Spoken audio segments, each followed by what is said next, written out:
Amen, amen, amen, amen, hallelujah, amen, amen, hallelujah. Amen, amen, amen, amen, amen, hallelujah, hallelujah, amen, amen, amen, amen, hallelujah, hallelujah, amen, hallelujah, amen, hallelujah, amen, hallelujah, amen, hallelujah, amen, hallelujah, amen, hallelujah, amen, hallelujah, amen.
Njyewe dusaba Imana Emmanuel ndi mwiyerekwa rya nijoro nabonye ikiganza cy'Uwiteka Imana cyandika ku gikuta. Me dusaba Imana Emmanuel, while I was asleep, I saw the hand of God writing on the wall. Many tekeri yuwa farisire wasiwe wapimwe usanga udashyitse none Uwiteka kurimbuje umuriro uzira ubusambanyi uzira ubutinganyi uzira intambara uzira ubugome n'ubugizi bwa nabi. Word your value is not enough, then God is going to destroy you by using a fire, prohibit bisexuality, homosexuality, war and terrorists.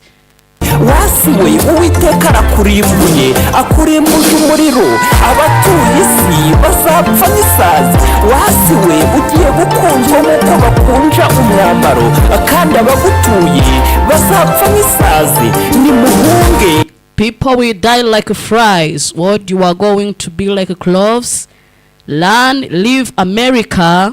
Muve muri Amerika, muve mu mijyi ikomeye nka Hollywood kuko igiye leave that powerful city like Hollywood, because it's going to be destroyed by fire. It comes from heaven. Leave Washington DC. Leave Republic of Nashville.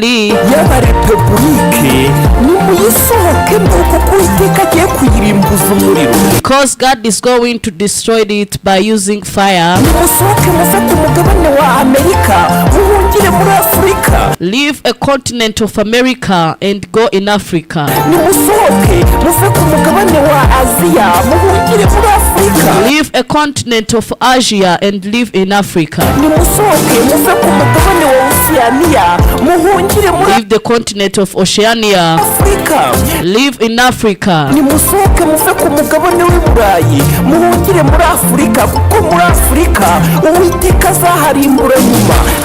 Leave that old continent, because in Africa God will destroy it after, and he will destroy little part of Africa.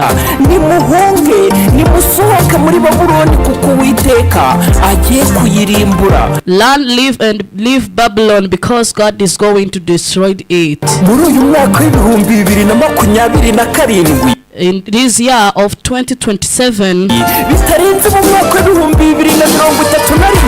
at least 2031.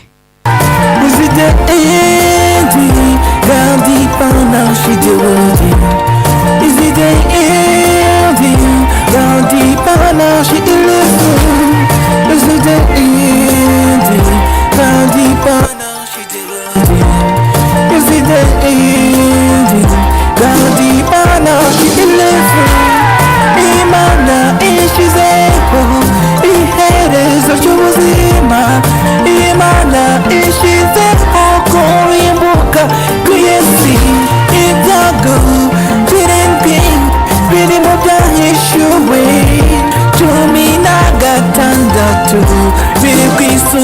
ku isi.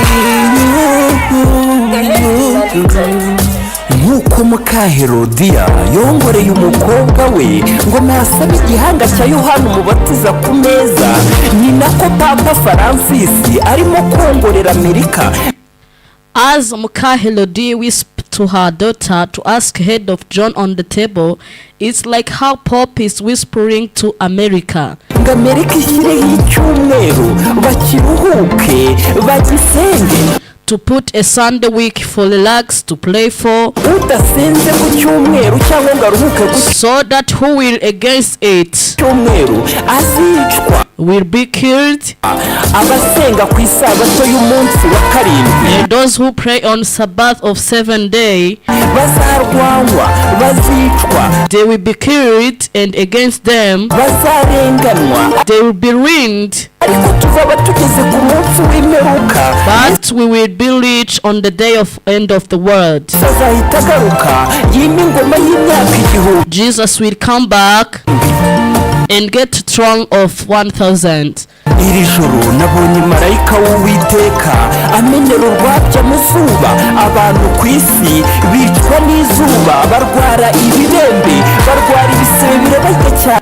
Last night I saw an angel of God destroy sun, and the people in the world killed by hot of sun. They start to get bruise on their body. Thunder and storm comes. Inkuba zirakubita, amazi ahinduka amaraso, Water turn into blood, urubura rwica abantu benshi cyane and snow killed many people. ku isi. Nimuhunge musohoke muri Roma, Learn and get out in Rome, musohoke i Vatikani kwa Papa, and get out in Vatican, kuko Uwiteka agiye kuharimbura. Niho because God is going to destroy there. ibyago by'imperuka bizatangirira. Ibyahishuwe igice It is where a danger of world will started by. cya 17 umurongo wa 16. We found that line in Revelation party 17 line 16.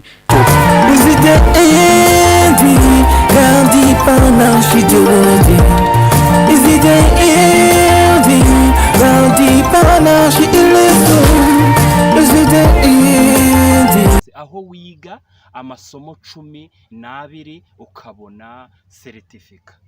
Reka dukomeze rero.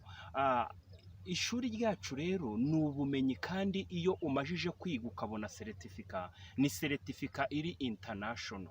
Uyu munsi turiga ku isabato y'umunsi wa karindwi, twige no ku cyumweru, twige no ku munsi wa gatanu. Abantu benshi kuri commentaire bari bamaze igihe batwandikira batubwira bati ese dusenge ku isabato cyangwa se dusenge ku cyumweru, abandi bati cyangwa dusenge kuwa gatanu. Niyo mpamvu ngira ngo tubisubize mu magambo yoroheje, ariko namwe muri commentaire muragenda muri commentaire kuri YouTube, namwe muragenda musubiza. Abazajya batsinda ayo masomo ko ari 12 bazajya babona certificate. Reka dukomeze duhere ku cyumweru, kubera ko ku cyumweru niho abantu benshi basenga. Ubundi ku cyumweru iyo turebye muri Bibiliya ntago bavuga ku cyumweru, bavuga ku wa mbere w'iminsi 7. Niko Bibiliya ivuga. Mariya Madalina ku wa mbere w'iminsi 7 ajya kureba Yesu ku gituro. Ubundi impamvu abapantekote cyangwa se abantu basenga ku cyumweru bavuga ngo impamvu basenga ku cyumweru ngo nuko ari wo munsi Yesu yazutseho. Yego, kandi koko ku wa mbere w'iminsi 7 niho Yesu yazutse. Ubundi nituvuga ku wa mbere w'iminsi 7 tuba tuvuze ku cyumweru. Yego, ndagira ngo ubimenye neza, kuko amagambo agiye kuzamo ni ku wa mbere w'iminsi 7. Aho nzajya mvuga ku wa mbere w'iminsi 7 ujye umenya kari ku cyumweru, kuko duhereye ku cyumweru. Sasa rero icyumweru cyashyizweho na Papa Silvestre Mutagatifu afatanyije na Constantine. Ubundi icyumweru naho cyaturutse. Ubundi ntago kera, ntago abantu bavugaga ku cyumweru, bavugaga ku wa mbere w'iminsi 7. Rero Papa Silvestre Mutagatifu na Constantine nibo bahinduye ibihe n'amategeko. Aribyo dusanga muri Daniel ngo umunyabugome azahindura ibihe n'amategeko. Aho niho babihinduriye. Nibo rero antikristo. Ubundi Papa ni antikristo wa nyawe. Ubundi muri iki gihe antikristo wa nyawe ni Papa Francis. Yego, ndakeka ko muri komantere abantu benshi ndabizi muraza kwandika muvuga ngo urabeshya cyangwa ni, ariko nakugaragariza ibimenyetso 12 bigaragaza ko Papa Francis ari we antikristo wa nyawe. Bibiliya yahanuye, uze no kubireba mu byahishuwe igice cya 17 umurongo wa 12. Baravuga bati baravuga ngo ngo bami 10 bazimana na ya nyamaswa kumara isaha imwe. Ni ukuvuga ngo Papa Francis muri icyo cyanditswe azategekana n'abami 10 isaha imwe. Mu byahishuwe igice cya 17 umurongo wa 12 niko ubuhanuzi buvuga. Wenda nta nubwo na Bibiliya ivuga kuri Papa Francis gusa, igenda imuvuga ahantu henshi cyane. Mu byahishuwe igice cya 13 urahasanga inyamaswa yavuye mu nyanja, ni Roma nyine n'ubutegetsi. Iyo bavuga inyamaswa yavuye mu nyanja, inyanja ni ukuvuga abantu benshi, ishyanga, cyangwa se ukavuga abantu benshi cyangwa hagati y'ubwoko bwinshi nyine. Hariya urabona hari i Burayi nyine, iyo bavuga inyamaswa yavuye mu nyanja bavuga inyamaswa yavuye ahantu hari amoko menshi, hari ishyanga ryinshi nyine. Baba bavuga Kiliziya Gatolika, niyo nyamaswa yavuye hehe? Yavuye mu nyanja. Naho inyamaswa yavuye mu butaka nanone igaragara mu byahishuwe 13 baba bavuga ubutegetsi bwa Amerika. Ariko ntabwo ari byo nashatse kwigisha, kuko tuzabigarukaho ku cyiciro cya kabiri. Uyi ni episode ya mbere. Reka twikomereze ku cyumweru ubundi duhite tunasoza. Ubundi icyumweru, iyo bavuga ku cyumweru baba bavuga ku cyumweru, baba bavuga ku wa mbere w'iminsi 7. Ariko atansiyo, ubundi ku cyumweru ni cyumweru cya Satani. Ni nayo mpamvu navuga gutya ngo abasenga ku cyumweru nta kabuza rwose barimbuka. Uretse yuko utahita ufata abantu basenga ku cyumweru ngo uhite ubaciraho iteka, kuko na maraya Rahabu nta wari uzi ko azabona ijuru. Ariko maraya Rahabu ubwo yabwiraga b'abatasi 2 ati njyewe muzanyibuke n'umuryango wanjye, noneho b'abatasi 2 bakabwira indaya Rahabu bakamubwira bati wowe uzashyira agatambaro k'umutuku mu idirishya, nitugera ku nzu yawe tuzabacaho kandi muzarokoka. Indaya Rahabu rero yaje kurokoka kuri kiriya gihe, igihe b'abatasi 2 bajyaga gutata. Yego, ni nako n'abapantekote bamwe basenga ku cyumweru nabo ku munsi wa nyuma nabo bazagira gute? Nabo bazarokoka ku munsi wa nyuma nyine, igihe hazaba hashyizweho itegeko ry'icyumweru. Okay, reka dukomeze rero. Ubundi ku cyumweru abapantekote cyangwa se abantu basenga ku cyumweru bakifashisha bavuga bati ku cyumweru ni umunsi wa Yesu nyine. Bavuga ngo ni umunsi w'umwami. Kuko urebye no mu byahishuwe igice cya mbere, Petero cyangwa se Yohana aravuga, wanditse ibyahishuwe ati njyewe Petero, njyewe Yohana nari ndi ku kirwa cy'Ipatimo ku munsi w'umwami wacu. Abavuga rero ku cyumweru, ariko atansi y'icyumweru uba wibeshye cyane. Nubwo Yohana yavugaga ati ku cyumweru ku munsi w'umwami, mu byahishuwe igice cya mbere uraza gusangamo ijambo Yohana avuga ati ku munsi w'umwami wacu nari ndi mu mwuka. Ubwo ni ku cyumweru nyine. Kandi wibuke no mu byakozwe n'intumwa igice cya 2 Bibiliya iravuga ngo umwuka wera cyangwa roho mutagatifu yamanukiye intumwa ku wa kangahe? Ku wa 2, ku wa mbere w'iminsi 7. Ubwo ni ku cyumweru. Ni ukuvuga ngo impamvu abantu basenga ku cyumweru ni uko bavuga ko ku cyumweru ariho umwuka wera wamanutse. Yego, roho mutagatifu cyangwa se umwuka wera yamanutse ku wa kangahe? Yamanutse ku wa mbere w'iminsi 7 ariho ku cyumweru. Yego. Noneho impamvu abantu basenga ku cyumweru n'intumwa zamanyuraga imigati ku cyumweru. Reka dukomeze. Urumva rero nyine impamvu abantu bayobera ku cyumweru, ariko icyumweru cyashyizweho na Satani. Yego, birebe mu mateka rwose. Icyumweru cyashyizweho na Satani, ni nayo mpamvu n'abanyeshuri bari bwige tuzaha amasertifika bazagitangaho komantere. Icyumweru cyashyizweho na Papa Silvestri hamwe na Constantine, kuko bararebye babona yuko abantu basenga ku cyumweru basengaga ikigirwamana cy'izuba. Hari i Roma mu Butaliyani hari ikigirwamana cy'izuba bagitambiraga ibitambo ku cyumweru. Noneho papa abonye ko abasenga ku cyumweru ari bo benshi, ahita akuraho isabato y'umunsi wa karindwi ayihinduza icyumweru. Noneho papa avugana na Constantine aramubwira ati ndabona abantu benshi basenga ku cyumweru, reka duhindure ya sabato, kuko abantu basengaga ku isabato, reka duhindure tubigire ku cyumweru kugira ngo dufatemo na ba bandi basenga ikigirwamana cy'izuba. Nuko nguko rero bahinduye umunsi w'Imana wo ku isabato y'umunsi wa karindwi bawuhindurira ku cyumweru. Nibo Daniyeli yavuze ngo bazahindura ibihe n'amategeko. Yego, kandi koko bahinduye ibihe n'amategeko, bakuyeho isabato y'umunsi wa karindwi bayihinduza icyumweru. Okay, ubwo mumenye impamvu abantu basenga ku cyumweru, ariko namwe musobanukiwe yuko ku cyumweru ari umunsi wa Satani. Tugeze rero ku bantu basenga ku wa gatanu. Ubundi abantu basenga ku wa gatanu ni abayisilamu, kandi abayisilamu bavuga ko impamvu basenga ku wa gatanu ariho korowani yamanukiye, kuko korowani yamanukiye ahantu habiri. Korowani yamanukiye i Madina ni Manka, korowani yamanukiye i Madina ni Manka. Buriya niyo mpamvu abayisilamu basenga ku wa gatanu. Ariko atansiyo, Imana yashyizeho umunsi umwe wo gusenga ari wo w'isabato y'umunsi wa karindwi. Ni nayo mpamvu ibintu byose bizavaho, isi n'ijuru bizavaho, ariko isabato izagumaho. Kubera ko unasomye no mu byakozwe n'intumwa usanga Pawulo yarajyaga aruhuka isabato, kubera ko Pawulo ku munsi w'isabato yajyaga kubwiriza, akajya kuvuga ubutumwa bwiza, akajya no kugira gute no kwigisha abantu ku munsi w'isabato. Pawulo yarakoraga, kuko Pawulo yabohaga amahema guhera ku wa mbere, ku wa kabiri, ku wa gatatu, ku wa kane, ku wa gatanu, ku wa gatandatu, ku wa karindwi, ku munsi w'isabato akaruhuka. Na Yesu nawe yarabazaga, agahera ku wa mbere abaza, yagera ku munsi w'isabato akaruhuka. Yesu na Mariya na Yosefu baruhukaga isabato. Hari n'abandi rero nanone baruhukaga isabato, ni benshi cyane. Ariko unasomye no mu byakozwe n'intumwa, intumwa za Yesu nazo zaruhukaga isabato, ni benshi.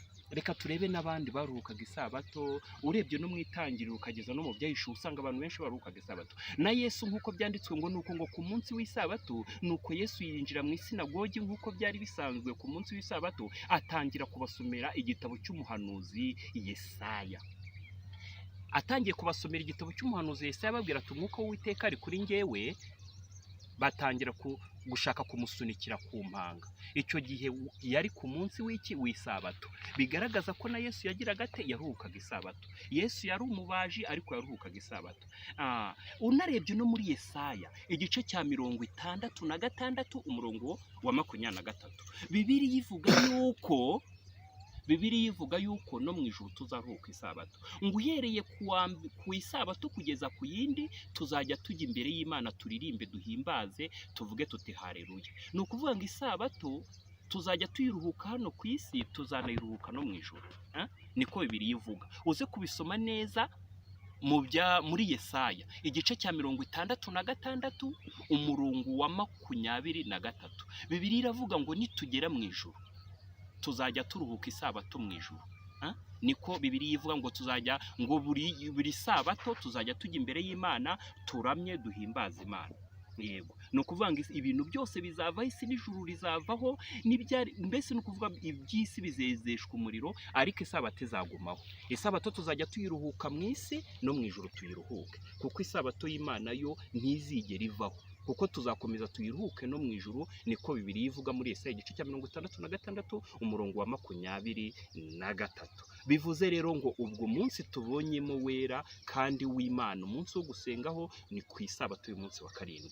Kuko dukurikije ibyanditswe dusanze isabato iruta ku wa gatanu, dusanze isabato iruta ku cyumweru, dusanze isabato ari wo munsi Imana yagize gute, yashyizeho wo gusenga.